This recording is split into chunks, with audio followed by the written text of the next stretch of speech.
हमारी जो बहनें हैं और बेटियां हैं उन्होंने बहुत अच्छे जवाब दिए हैं मीडिया को भी और सोशल नेटवर्क्स के अंदर भी। हाई कोर्ट ने फैसले को रिज़र्व कर लिया है। रिज़र्व करने का मतलब यह है कि हाई कोर्ट आम तौर के ऊपर केस की सुनवाई ख़त्म होते ही अपना फ़ैसला सुना देती है। तो कोर्ट इंशाअल्लाह फ़ैसला देगा। मेरा अपना अंदाज़ा यह है कि 10 से 12 दिन के अंदर अंदर ये फ़ैसला आ जाएगा। जी सर, बताइए, अभी जो हिजाब का इशू कोर्ट में चल रहा था, केस कहाँ तक जाएगा? देखिए, जितनी बहस होनी थी बहुत अच्छी तरीके से हिजाब के फेवर में जो आर्ग्यूमेंट्स हुए हैं, देवदत्त कामत साहब हों, यूसुफ मुशाले साहब हों, दूसरे एडवोकेट्स जिन्होंने भी आर्ग्यू किया है, वो केस हिजाब के मामले में पूरी तरीके से हिजाब के फेवर में जो आर्ग्यूमेंट्स हुए हैं बहुत अच्छे हो चुके हैं। ये आर्ग्यूमेंट्स अब ख़त्म हो चुके हैं दोनों तरफ के। हाई कोर्ट ने फैसले को रिज़र्व कर लिया है। रिज़र्व करने का मतलब यह है कि हाई कोर्ट आम तौर के ऊपर केस की सुनवाई ख़त्म होते ही अपना फ़ैसला सुना देती है। रिज़र्व करने का मतलब यह है कि ये लोग कॉम्प्लिकेटेड है, इसको इत्मीनान से साथ बैठ के बाहमी मशवरे से पूरे जजेस जो हैं उसका फ़ैसला करेंगे। सर, ये कॉम्प्लिकेटेड क्यों है सर?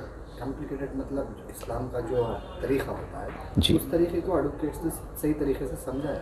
नहीं, कॉम्प्लिकेटेड इसलिए है कि इसके अंदर हिंदुस्तानी आइन यानी कॉन्स्टिट्यूशन के कॉम्प्लिकेटेड मसाइल सामने हैं।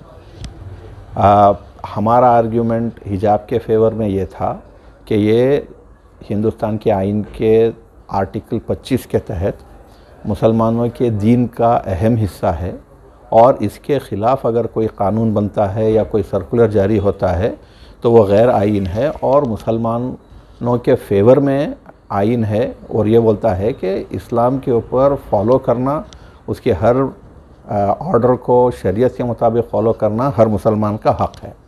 तो कोर्ट को ये फ़ैसला करना है कि ये इस्लाम का अहम हिस्सा हिजाब है या नहीं है। और दूसरी बात यह है कि हर शख्स को एक आज़ादी है, फंडामेंटल राइट है कि वो जिस तरह चाहे अपने मज़हब जिस तरीके से बताता है उसके बताए हुए उसूलों के मुताबिक मज़हब को फॉलो करे। तो ये मसला कोर्ट के सामने है कि ये इस्लाम का अहम हिस्सा है हिजाब या नहीं है। तो उतना आसान नहीं है, तो कोर्ट इंशाअल्लाह फ़ैसला देगा। मेरा अपना अंदाज़ा ये है कि 10 से 12 दिन के अंदर अंदर ये फ़ैसला आ जाएगा और पूरी तरीके से बात हाई कोर्ट वाज़े कर देगा। सर, आपने बताया अभी 10-12 दिन के अंदर आ जाएगा। 10-12 दिन फिर क्या चलेगा सर इसमें? 10-12 दिन तक कुछ नहीं चलेगा। जो उनका इंटरिम ऑर्डर है कि जिस पीयू कॉलेज के अंदर सीडीसी है और उन्होंने यूनिफॉर्म प्रिस्क्राइब किया है, उन कॉलेजेस के अंदर हिजाब पहन के जाने के लिए ममानियत रहेगी जब तक के फ़ैसला नहीं आता है। इंशाअल्लाह फ़ैसला अच्छा आने की उम्मीद है और खुशाइन बात यह है कि उम्मत मुस्लिमा ने कर्नाटक के अंदर बहुत ज़िम्मेदारी का सबूत दिया है।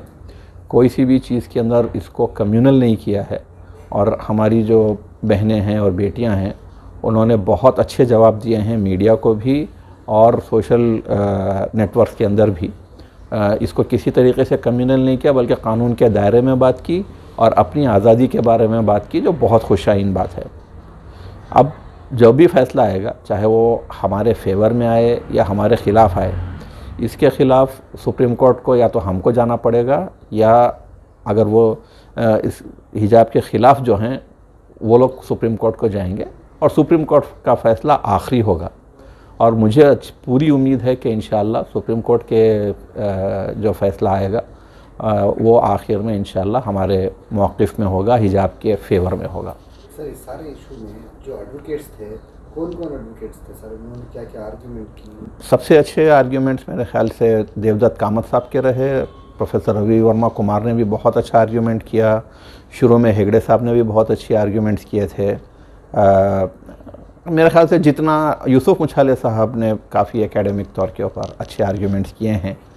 जितना हमारा मौक़िफ़ था मेरे ख़्याल से पूरी तरीके से कोर्ट के सामने वाज़े हो गया है। अब उसके बाद सुप्रीम कोर्ट बहरहाल हमेशा से बुनियादी हुकूक़ की तायीद में रहा है और काफ़ी लिबरल सुप्रीम कोर्ट का एटीट्यूड रहा है। तो हमको उम्मीद है कि यहाँ पर भी और अगर खुदा न खास्ता यहाँ पे हमारे ख़िलाफ़ होता है तो सुप्रीम कोर्ट में इंशाअल्लाह जो भी फ़ैसला आएगा वो हिजाब के ही मौक़िफ़ में आएगा इंशाअल्लाह। अभी आपने बताया सुप्रीम कोर्ट तक भी जाएगा, अगर हिजाब के तरफ फेवर में फ़ैसला आता है तो ज़ाफ़रानी वाले सुप्रीम कोर्ट जाएंगे, अगर ज़ाफ़रानी वालों के ख़िलाफ़ जाता है तो फिर हिजाब वाले सुप्रीम कोर्ट जाएंगे। जी, ये बात सही है कि या तो कोई भी किसी के भी फेवर में हो, वो अपोनेंट पार्टी जो भी होगी उसको वो लामहला सुप्रीम कोर्ट को जाएगी। और खुशाइन बात जो मैं आपको बता रहा था उसके अंदर एक और बात भी है कि मुसलमानों के इस अच्छे और काबिल तारीफ़ रवैये की वजह से आप देखिए कि हुकूमत का जो मौक़िफ़ था कोर्ट के अंदर वो किस तरीके से पलटी खाया। पहले उन्होंने एक अलग बात कही, लेकिन आखिरकार आर्ग्यूमेंट्स के अंदर यकीनन ऊपर से प्रेशर पड़ रहा होगा कि भाई मुसलमान जो बात कर रहे हैं उसके ख़िलाफ़ कोई तोड़ नहीं है हिजाब का, तो इसलिए हुकूमत ने यह कह दिया कि हमारा कुछ लेना देना नहीं है इससे, जो इंस्टीट्यूशंस हैं, जो कॉलेजेस हैं, उनकी कमेटी फ़ैसला करेगी। हमने उनको आज़ादी दी है कि वो चाहें तो यूनिफॉर्म रखें या ना रखें, और उन्होंने साफ़ तौर पे कहा कि हिजाब के मामले में हुकूमत का कोई मौक़िफ़ नहीं है।